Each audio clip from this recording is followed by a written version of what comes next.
So something I say sometimes is dating is data, right? So you're dating and you're just learning information. You don't need to change the other person. You don't need it to fit in a certain box. You're just learning about another person. And if you can take the pressure off kind of what the outcome is and just try to enjoy it like a conversation we're having or with someone new that you're meeting, and see what you learn about them, what you learn about yourself without putting it on the scale of like, it was good, it was bad, it was a failure, it was a winner, trying to enjoy it.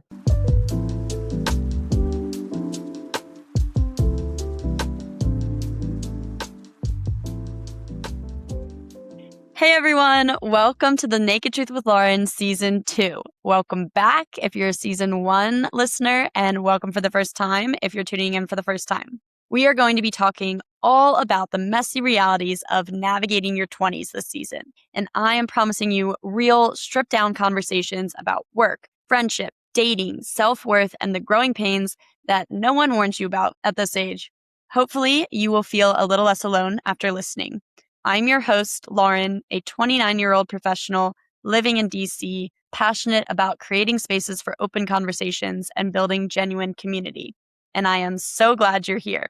Thank you so much to our Season 2 podcast sponsors, Kelly Miller, Marika and Batman Pierce, Pauline Shu, and Jenny Porter. I couldn't do this without you. So first, we want to take a breath together to just ground ourselves and calm our nervous systems and arrive in the space. So we'll do 3. So we'll inhale, hold, exhale, hold, inhale, hold, exhale, hold, inhale, hold, exhale, hold. How do you feel? Good. Needed that. Felt good. Yeah, same. Awesome. So we talk a lot about imposter syndrome at work, but what about imposter syndrome in our love lives? Today, we're diving into the trenches of dating with Dr. Laura Finkelstein. Dr. Laura is a licensed psychologist who also serves as the director of George Washington University's Counseling and Psychological Services, which supports student mental health and personal development. Before joining GW, she worked in health and well-being at 5 universities all over the U.S. Dr. Laura's work addresses anxiety, depression, academic and career concerns, trauma, relationship issues, and more. She is an expert in the growing pains of your 20s and writes the brilliant Split Decisions newsletter, which helps people navigate the complexities of breakups. And now she is here to remind us that our worth isn't defined by a LinkedIn title or a ghosted text. Welcome to the podcast, Dr. Laura. Thank you so much, Lauren. Really excited to be here and to have the conversation with you. Yes, I'm so excited to catch up. So for our listeners, we met at the Mental Health America conference in DC last October. So it's been about 6 months, and that was really, really cool. I think we met in a session about AI tools and mental health. Totally. That was a great session. I think we were just sitting next to each other, connected, and compared notes and talked about some overlap and synergy. Yeah. I was like, you'd be a great guest for the podcast. Like, let's go. And you were down. Yeah, totally. Before we jump into it, did I leave anything out of your bio that you wanted to add? I think that was mostly it. I will add that I have a small private practice. So throughout my time at different universities, I've also maintained a few clients that I see in therapy and mostly talk about the same stuff, relationship issues, identity concerns, things like that. So I have a couple clients now. It's pretty small since my work at GW takes up a lot of time. And how long have you had your private practice for? So in DC, it's been about 10 years. And then I had one in Denver when I was there years ago. So total 15 years. Okay, awesome. That is so cool. Yeah, it's nice. In my role at GW now, I do a lot of kind of oversight and supervision, but I love seeing clients. So this kind of gives me the opportunity to do both. Very, very cool. Okay, so as an icebreaker, at the beginning of each episode, I like to ask guests, what has been your high and low of the past week? So what has been your high and low of the past week? Great question. So I think my high was last night, actually. My husband and I went to an Oscars party and we were supposed to dress up like the different characters, which I didn't totally do. But then there were ballots and games, and we just had such a fun time with it with a bunch of our friends. So that was my high. And then my low has just been this weather, this kind of pattern of weird weather. And then today, when we're recording, there's this kind of predicted tornado, which is unusual for DC. So kind of navigating that has been my low. So for our listeners, this episode will not come out right away, but today is March 16th, and we're getting weird warnings in DC with the weather about potential tornadoes, heavy winds, maybe some hail, some crazy rain, storms. Like it's kind of crazy. There's schools I know in Virginia that are closing 3 hours early. Yeah, we've just had weird weather this year with the ice week. Yeah, the snowcrete, the snow concrete. Yeah. It's been really crazy. It's like Mother Nature is confused. No. And it's really hard to prepare for, like walking around the city and stuff. Yeah. Okay, so let's get into dating, the topic of interest for today. So I know that my listeners often feel burnt out in the DMV area by the effort of dating in a high-pressure city like DC. And I'm wondering, from your perspective, why do we feel like we have to optimize our dating lives the same way we do our careers, which we focus so heavily on in DC? Yeah, for sure. It's such a great question. My experience is that people in DC generally are really driven, really motivated. As you say, a lot of folks come here to further their career and they really have goals in mind. So that whole kind of orientation has actually helped a lot of people in a lot of ways. It's helped people get to where they are in their careers. And so I think we naturally just kind of generalize and think, well, I should be able to kind of apply that same mindset to different areas of my life to kind of get to where I want to go with it. So I think part of it is the folks we kind of have in DC, and part is just how our brains work of like, well, if it worked here, it'll work somewhere else. And the thing is, and I would even say with dating for sure, part of that is helpful, right? That helps motivate us, that helps go on dates and, try to meet folks and to be better at it. I see it as kind of a bell curve of part of those things really help us and motivate us in dating. And then once you kind of get over that and it's too much, then it's really hindering us and we're getting really stressed about it. Or maybe not sleeping, we're totally consumed by it. And so one thing I try to talk to my clients about is dating is maybe a piece of the pie, but I think at different times it can feel like it's everything. It's just like consuming all our thoughts and our actions.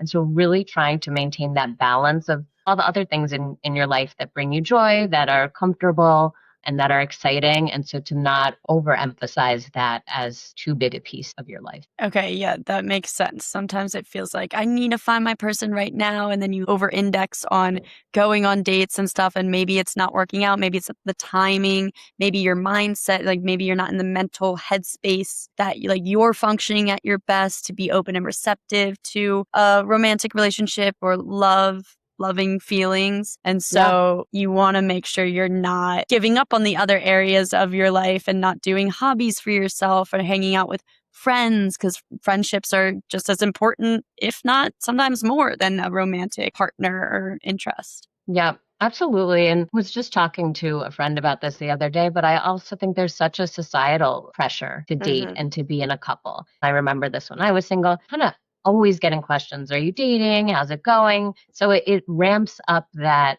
pressure on it. And so another thing you folks might consider is talking to their friends about it and say, I don't always want to give updates on dating. I'll let you know if it's something exciting I want to share, but just try to decentering it from connections to other people. That's really good too. Yeah, I do feel like our society puts the most worth on people if they're in a relationship or a couple and kind of disregards in a way single people.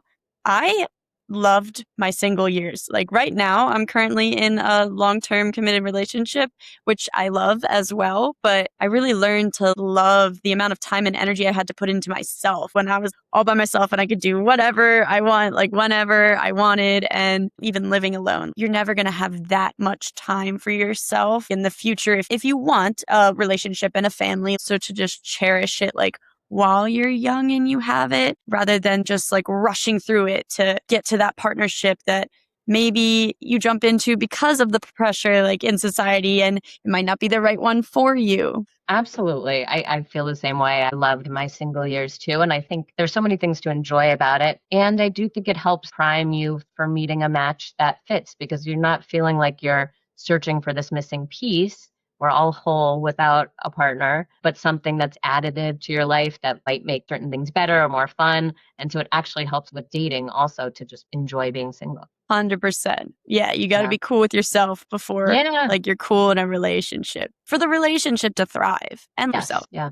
I love that. So for the person who feels like they are failing at dating, do you have a simple framework or mantra that you can offer to help them detach their self-worth from their relationship status? Yeah, that's such a good question and a big one. And I know that people feel like they're failing. And to me, it's just shifting the whole perspective on what dating is.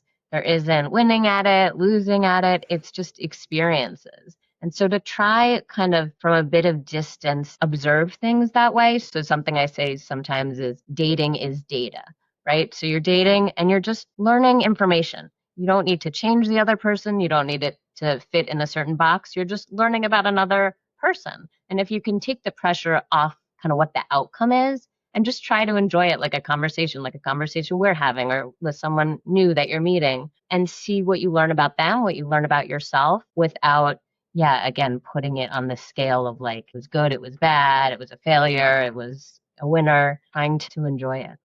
I love that perspective. Dating is data. I love that. And just kind of acting like a researcher and a gatherer of data and then Yeah. thinking like, what did you learn about that person? What did you learn about yourself? What did you learn about what you want in a partner? It doesn't necessarily have to be that one that you went on a date with. Yep. Absolutely. Absolutely. And I think folks who date for years really have this valuable store of information of how they felt with certain people, what worked for them, what didn't. So you're really gaining something in every date, every relationship. I really believe that. Yeah, that is really cool.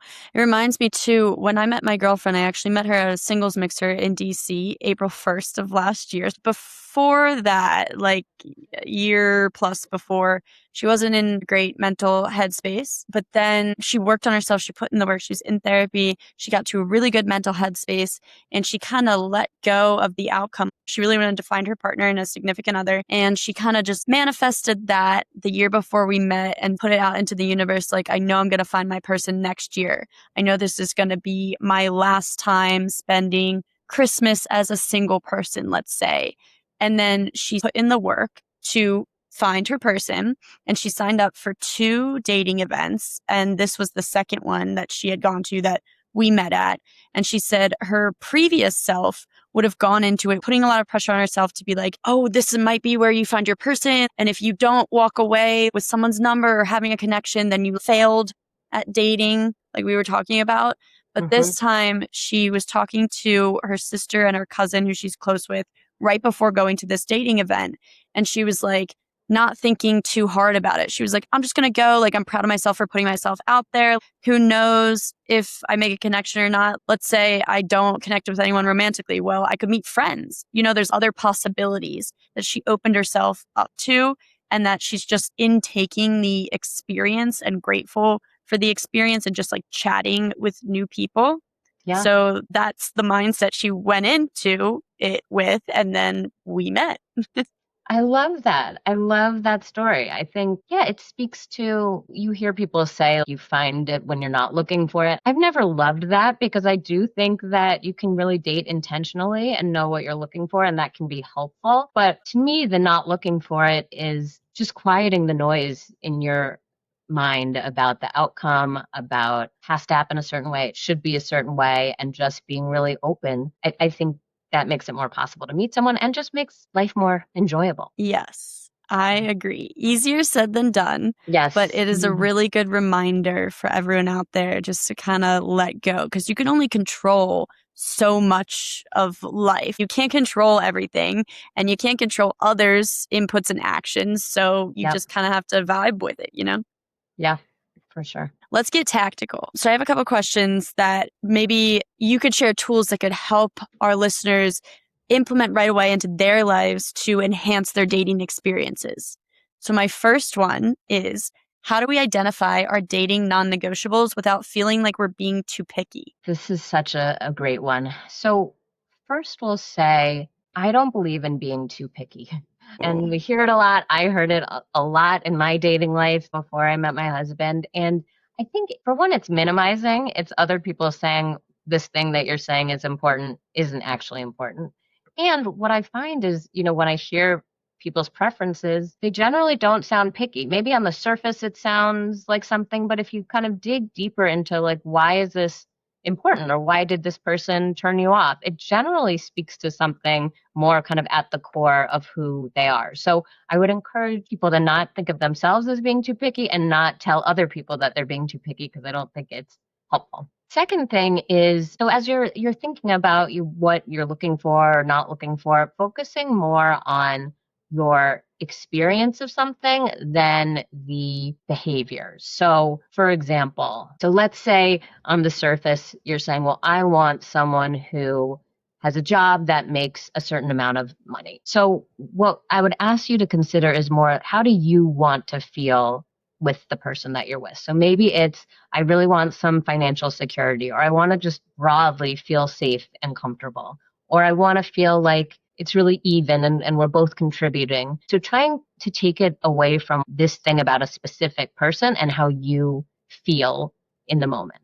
And then you might find that there's something that was on your sort of technical list that actually in the moment you feel differently. You meet someone who has a job that the salary is less than you thought, but you feel really good when you're with that person. That needs to be really taken into account, I think, more so than kind of checking off the list about the other person. Thank you for sharing. And I want to go back to the first half of what you said because I had a follow-up. Yeah. Interesting that you said you don't believe in being too picky. I actually disagree. Okay, let's hear it. And I want to present just like an example and get your thoughts. So I have a friend, or I know a person who really wants a significant other and has trouble dating and finding a long-term partner relationship. And he's tried different experiences, like whether that's the apps or in person or whatnot. He's putting in the effort. And to that, I say kudos. When I ask about feedback on his experiences or like why he didn't like a specific person that he went on a date with, why he's not following up with them, why it's not working out for him, he'll often be like, I didn't find her attractive, or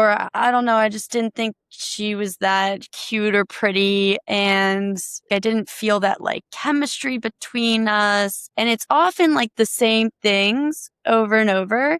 But maybe there's other things beyond the surface level, like personality traits or shared interests, which checks some of his boxes, or I think from my perspective would be a good fit for him. And so I sometimes worry, and I think he's voiced this to me, or we've talked about it at some point. He's maybe thought to himself before, am I being too picky? Is something wrong with me? What's going on? And I've had that thought from my perspective as well. So I'm wondering like what your thoughts are. So the attractiveness piece, for one, I think is really complicated. And again, with sort of the second point I was making, I would encourage folks to have less of a checklist of like, they need to look exactly like this and do this, and more like it's the overall attraction that they feel. And people have a wide range, I've found, of that being of the level of importance in relationship in terms of being attractive to the other person. I think for some, it really is like the top priority. That's what connects them to the other person. They, maybe have different hobbies, have different aspects to their personality, but they want to feel really attracted.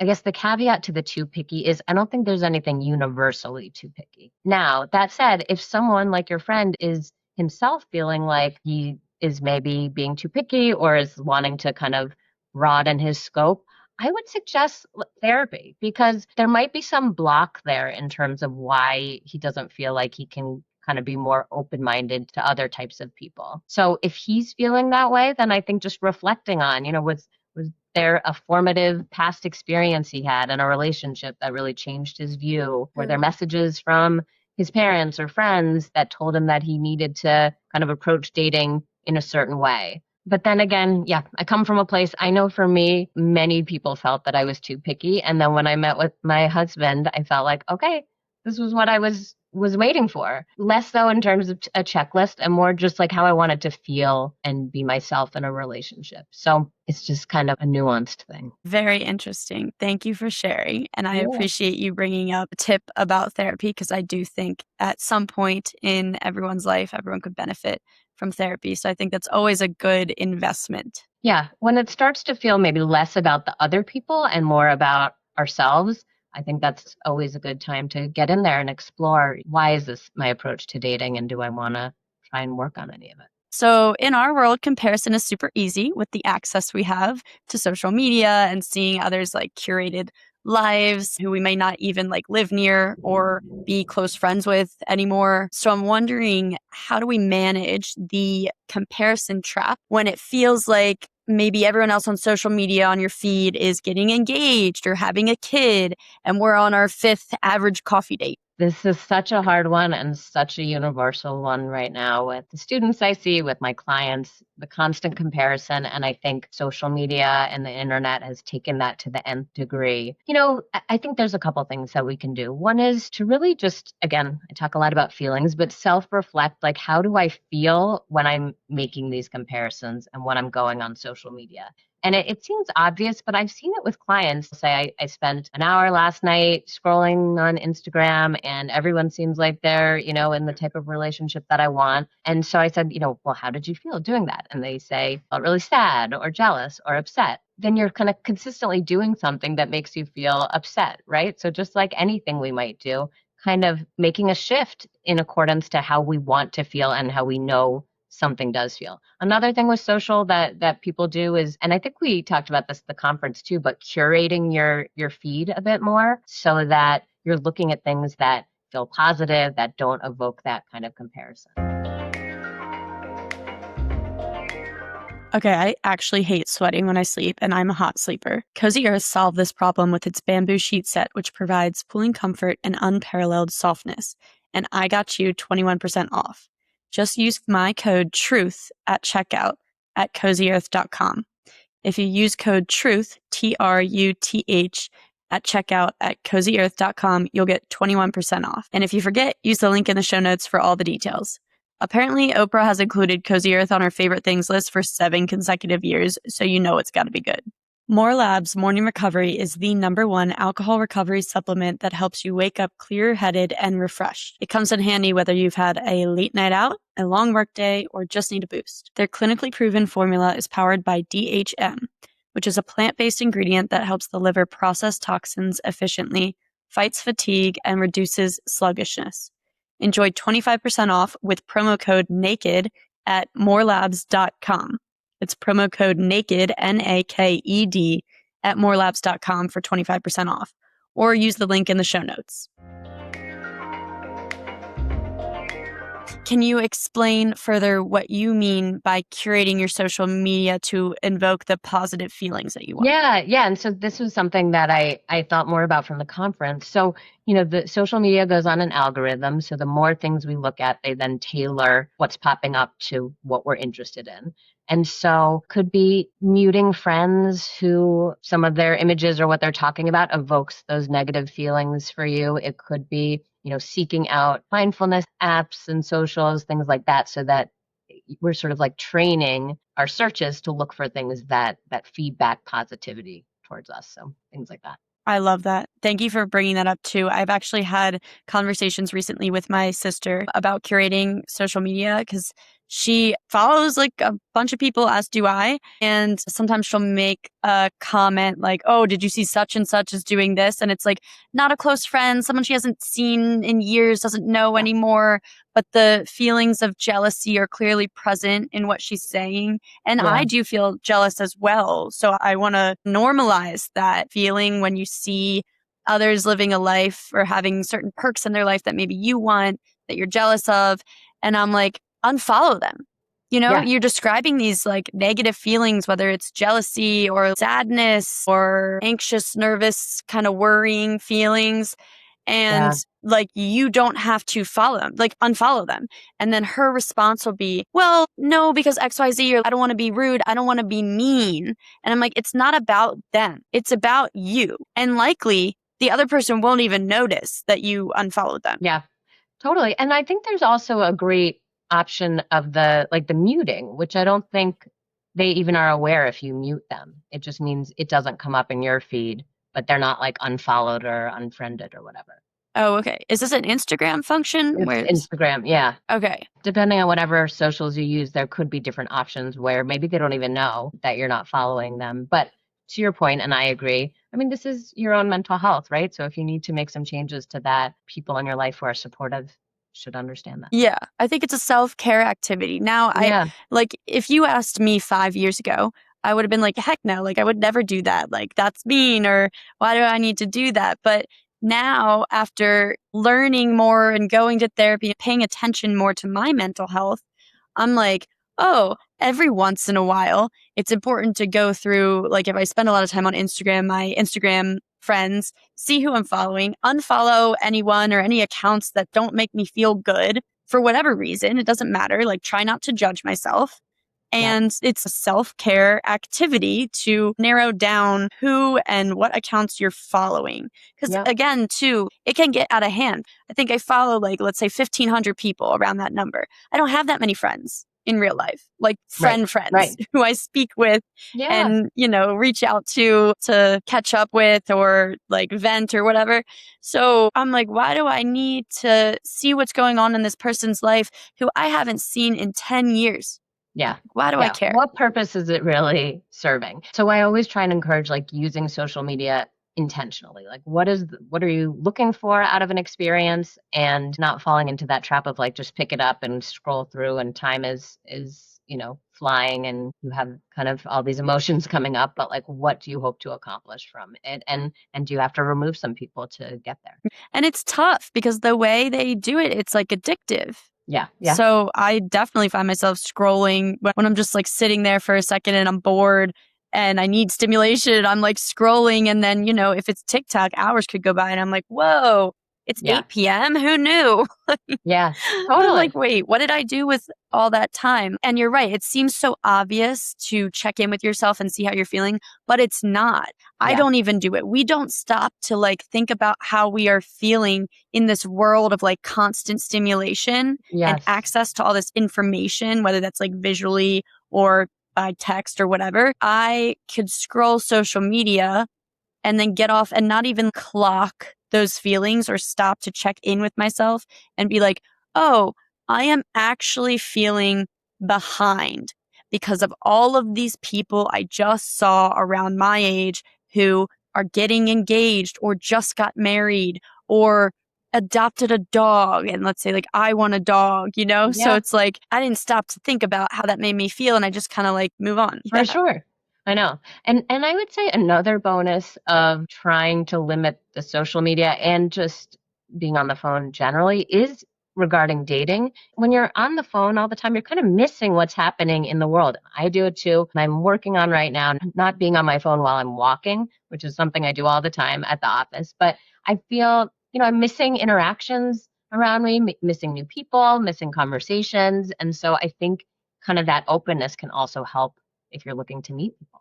That is brilliant. I love that because we are all walking around. I Yeah. see it, I do it, staring at our screens, and we're not interacting with the people around us or even like Yeah. looking up Make and some eye smiling. contact. Yeah. Yeah, and Yeah. that is organic connection that could happen that you're missing out on. Yep, for sure. And one other thing, with the social comparisons, kind of apart from social media, I would say just kind of doing a thought exercise with yourself of, okay, I'm seeing these certain things either, on the phone or just out in the world, and there's a certain outward projection, but just reminding yourself that you really don't know what's going on for people. And I have the privilege in my role of seeing therapy clients. So I know we're all struggling in different ways. And then we all generally want to portray ourselves as having it all together. So if you think, you are the one person who is struggling or not getting what they want, you're really not. And so just kind of trying to remind yourself we're all in this together. That is a great reminder. Thank you for sharing. And that's one of the main reasons this podcast exists,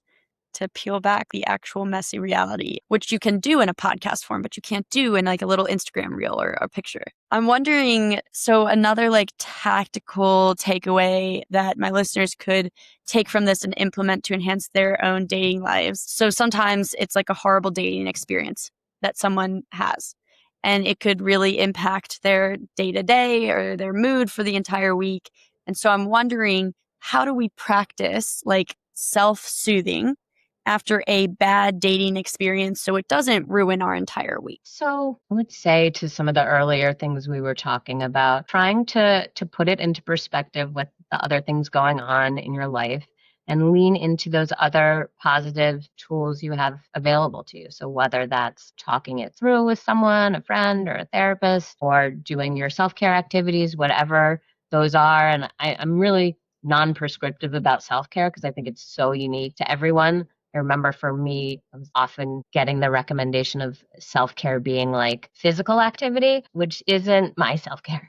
I like to do it and I still do it, but it's not what makes me feel the best. I tend to do more creative things and projects at home. So self-care is really unique to everyone, but just knowing what those things are so that you can kind of have them at the ready after a bad dating experience. And I think, similar to also what we talked about with dating is data. I think if you can start even from the front end of a date of like going in to just have an experience and see how it goes. It doesn't need to have such meaning and gravity. And if it's a bad date, then that's quick data for you, that it's someone that you don't want to see again. And you probably learned something about them and yourself, to trying to take the pressure off kind of from the front end also. Give us an example of a self-care activity you like. I love writing. And so we'll talk about the different formats I write in for work, but also creative writing. I'm working on a novel right now. It's fun for me to just get Wow. totally lost in it and do something really out of my regular routine. So those are some of mine. I have a dog, love walking the dog, love even just petting the dog. That is very grounding for me. Being with my husband and talking about something totally silly and unrelated to daily stressors is helpful too.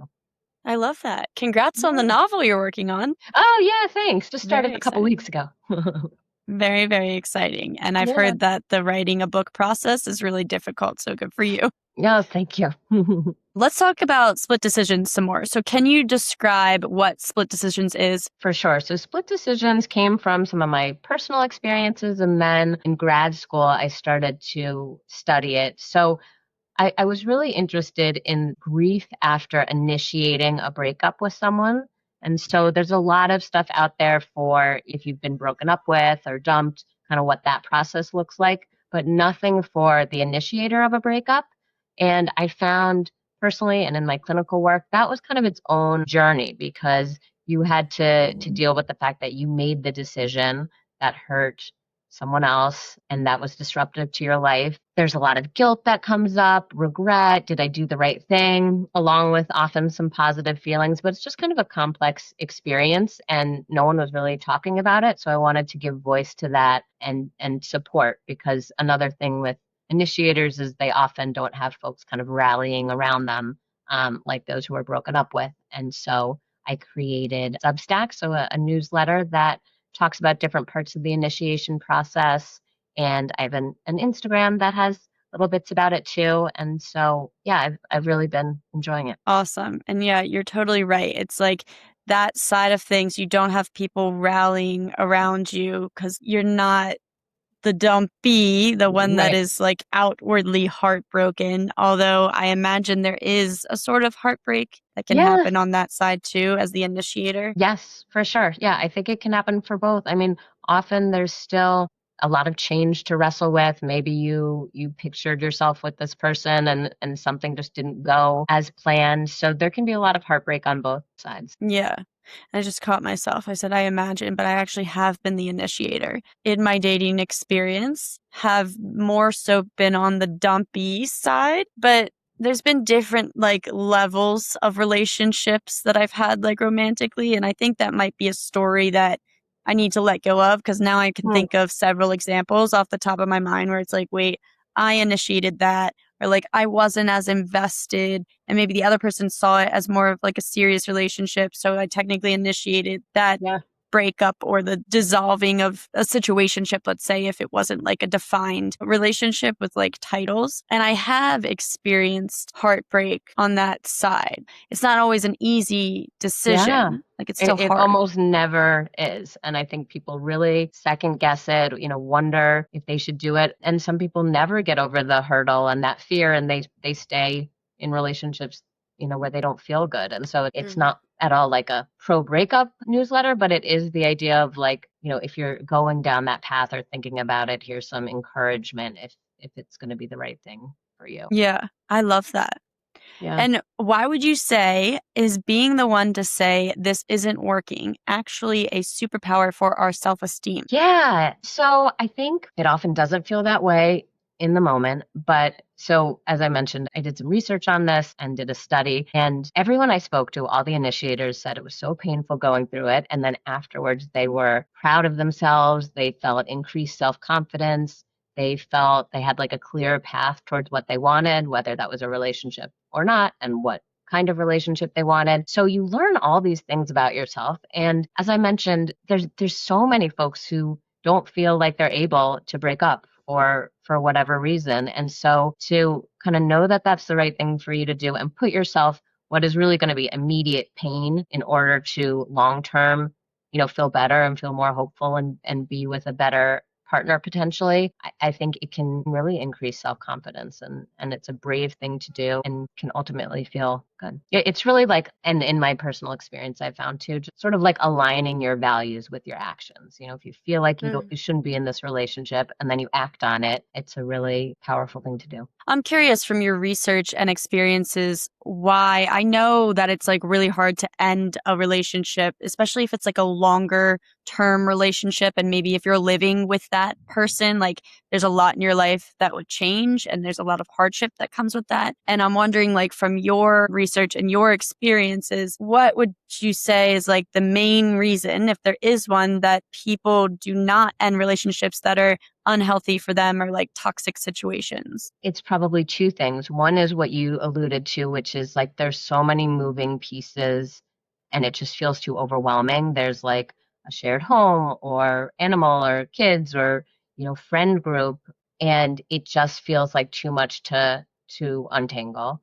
Fear of hurting the other person, although I wouldn't say that's the top one that I've heard. And then the other, and probably the biggest, is self-doubt. So I hear a lot about like, I have these reasons to break up with someone, but I don't know. Could it change? Could they change? Is it something wrong with me that I'm thinking this? Especially if they've gotten feedback from other people, like this seems like a nice relationship and a nice partner. It can be really hard to like trust your gut despite all of that feedback. And that's a lot of what, I've worked with clients in therapy of just clarifying. And sometimes it's like, no, it was something I actually needed to work on. But often I find it's like a gut feeling that they maybe can't fully articulate, and the work is just kind of growing in their confidence to act on it. What advice would you give to someone for reason one, when it feels too overwhelming to untangle, if there's a shared friend group, living situation, animal, kids, whatever it is?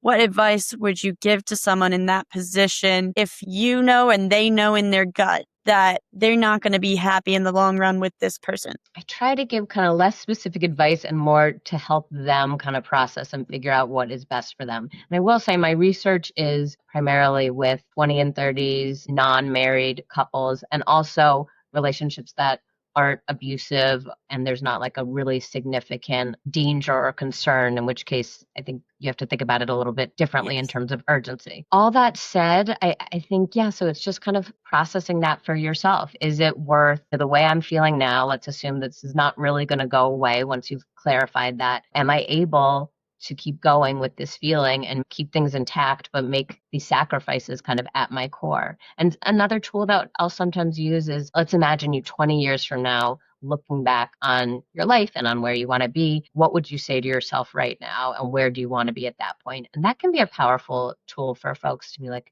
yeah, I'm not going to want to be in that relationship then. And finally, I would say just normalizing it will be painful. 99% of the time, a breakup is very painful. So it's sort of accepting that for your future self. I like the tool of thinking of yourself in 20 years and what advice would you give to yourself now? I feel like we don't do that often. Totally. And I would say in my research, maybe 100% of the folks I've talked to have said they wish they did it sooner. Whoa. They let things go on longer because of these doubts, because of these worries. But now on the other end of it, they wish they'd done it earlier and had that space to recover and kind of move forward. It's really reassuring for Yeah. anyone who might be currently in this position and doubting themselves or their decisions. Like, that is very reassuring that that percentage of the people from your research wished they had done it sooner so Yeah. that they were like confident that they made the right decision after ending things. Very interesting. Thank you for Yeah. sharing. Yeah. Yeah. Totally. I think one last main question to finish up. What would you say to the woman who feels like she is behind in life right now because she hasn't found her person yet? There's so much pressure around that. I like to think it's getting easier over time in terms of just more options for women with things like, egg freezing, things like that. Also, just seeing more examples of women who are single or who don't want a partner, or there's just more variety now, kind of publicly. And so, my hope is that will normalize the fact that we're all on our own different paths. And I know it can feel this way, but a behind is just kind of like a construct that we've made of whatever expectations and timeline kind of we've come up with.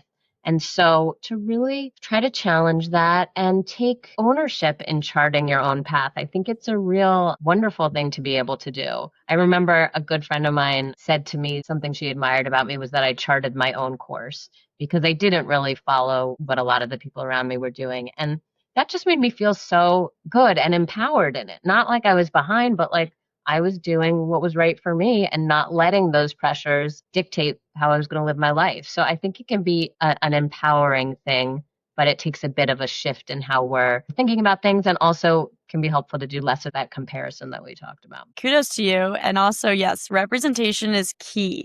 I Yeah. like how we're publicly seeing different paths and people being themselves, and actually more and more women choosing to be single or freeze their eggs and make that a public process. I know a couple people in my life friends network who have done that, and it's more talked about and normalized now. And then also women choosing not to have kids, going against the traditional way of thinking or how society has normalized this worth that they put on women specifically, more so than men, I believe, and the marriage, kids path. But everyone has a different path, and that's not right for everyone. And seeing that, having people publicly out there is so empowering and so important. Absolutely.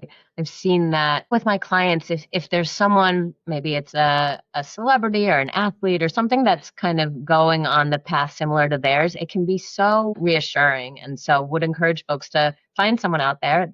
There are plenty who are doing it sort of more like you, and follow them and take some comfort in that. Thank you so much for sharing. This was a lot of great advice, and this was a great conversation. I really like the portion where we talked about social media and you talked about curating your feed and really checking in with yourself after scrolling with how you're feeling and being honest. Am I feeling sad? Am I feeling jealous? And then taking the steps to own who you're following, which accounts are you following, and then curate that to curate more positive feelings in your life. Yeah, for sure. And I think you can get creative with lots of different ways. I know my friends and clients are doing some different things, like not having the app on your phone. So it takes an extra download, things like that. Having, times in the day where you're not checking your phone. I do this and I find it really helpful. So, I'm realistic. People use their phones and use social media, myself included. But what are some little changes you can make to make it work better? I love that. So where can listeners connect with you? I want you to plug your socials, website, services, and join the Split Decisions community if they want to. Oh, thanks, Lauren. Yes. So listeners can follow me on my Substack, Split Decisions. And I also have an Instagram for Split Decisions. So I write about every week or so. I'll put an article up in both spots. And for my private practice, which is pretty small right now, but I'm always happy to connect with folks and refer them if I'm not available. My website, drlaurafinkelstein.com, has all my info there. I'm planning to run some therapy groups, I think, in a few months here. I didn't mention this, but at GW, I run our healthy relationships group for Oh, the I love that. students, and we do it every semester. They come in with kind of all different concerns around romantic relationships, friendships, family relationships, and it's really awesome. So I'm planning to do something like that with my private practice too. Wow, that is so cool. I love that. Is this an in-person thing? Is this a virtual thing or a hybrid? Yeah, so the one at GW is in person. The one in my private practice will probably be virtual. Yeah, I got to figure out the details and put it on the website. What I've loved about doing it, I've done it for years in different spaces, but it's kind of, you get this in vivo experience. So if you come in and you're like, I don't know why things aren't working out, I don't know what I'm doing. Then you have this group of some other people that you learn to trust, and they'll say, hey, Lauren, I think, when you said this, I kind of took it this way. Like, I wonder if this is what's coming up in some of your other relationships. So rather than just a one-on-one with a therapist where you're sort of describing how your relationships are, the group lets you kind of enact how they are and give some real good examples and feedback. So it's pretty cool. That's awesome. Yeah, you get Yeah. that peer feedback too. Yeah. I don't think I've been a part of a therapy group, but I was actually just re-listening to my mom's episode from season 1. And when things took a turning point in her life where she kind of hit rock bottom and then came back up and had really positive experiences with like the therapy environment in particular, it was a woman who she found who had a private practice, who had a women's group, like a therapy group. And she joined that. And from there, it helped like normalize her feelings and feel safe and open up and feel less alone in her struggles. Yeah. They can be so powerful. I mean, I think people tend to be pretty reluctant to join them, much more so than individual therapy. They're nervous about it, but I've seen such lasting, powerful kind of effects of group therapy. I love that. Thank you so much for sharing. And I'll include everything in the show notes so it's easily accessible for the listeners to check out. Great. Thank you again for this conversation. I really enjoyed catching up and hearing about all of your advice on navigating your 20s and the ins and outs of dating, because it can be a tough world out there. Yep, it definitely can. Thank you so much, Lauren. It's been great to chat, and I love what you're doing with your platform. It's really exciting. So thanks for having me. Thanks for listening to The Naked Truth with Lauren. If you like the show, make sure to subscribe, rate, and review it on whatever platform you're listening or watching. It helps other women just like you to find the show. And if you have a friend who needs to hear this episode, share it with them. If you want to hear more from me, sign up for my Community Gratitude Practice newsletter at thenakedtruthwithlauren.com. You'll receive a quick dose of gratitude every week to help shift your focus from what's missing to what's meaningful in your life. And you can follow along on Instagram at thenakedtruth.pod for more inspiring content. Catch you on the next episode.